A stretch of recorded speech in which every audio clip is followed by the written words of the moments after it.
आपल्या सर्वांना माहिती आहे, मागच्या 1 तारीखला सायंकाळी 7:45 वाजता 8 वाजताच्या दरम्यान शहरातील RTO ऑफिस रोड गणेशनगर येथील समर्थ ज्वेलर्स दुकानामध्ये एक रॉबरीचे अटेम्प्ट होतं. तेव्हा आम्ही अटेम्प्ट टू रॉबरीचे गुन्हे दाखल करून विजयपूर पोलीस स्टेशनला तपास सुरू केलं होतं. त्यात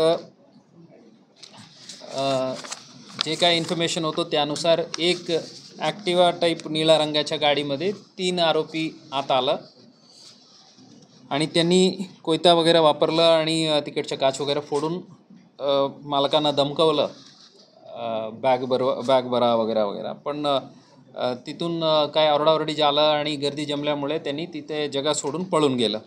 त्यानुसार आम्ही 309(4), 62, 351, 2, 3, 324, 3, 335 आणि हत्यार कायदा 425 अन्वये गुन्हे दाखल करून विजापूर नाका पोलीस स्टेशनला दाखल करून पुढील तपास सुरू केलं. हे गुन्ह्याच्या तपासादरम्यान आम्हाला जेवढं लीड होतं त्यानुसार जुनी मोडस ऑपरंडीचे आरोपी शोधणे आणि इतर तांत्रिक आणि स्थानिक पातळीवरून गुप्त माहितीदारांकडून माहिती काढून फील्डवर्क करून तपास करण्याचे काम सुरू केलं होतं.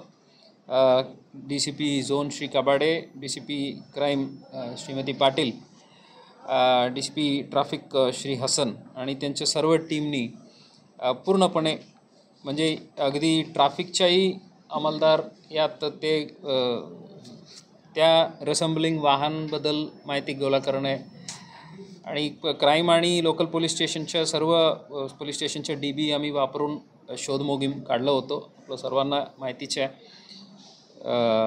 त्यानुसार आता गुन्हे डिटेक्ट होऊन त्यात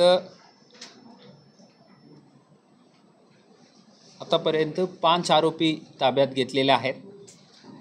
यात स्थानिक इकडं सोलापूरच्या साहिल दशरथ गायकवाड, राहणार लिमाईवाडी, समर्थ समीर गायकवाड, सुशील मराठी शाळाजवळ, सार्थक दशरथ गायकवाड अगेन विठ्ठल मंदिरजवळ 2 नंबर झोपडपट्टी, अजिंक्य चव्हाण राहणार माळवाडी पुणे, विशाल जाधव राहणार तुळजापूर धाराशिव.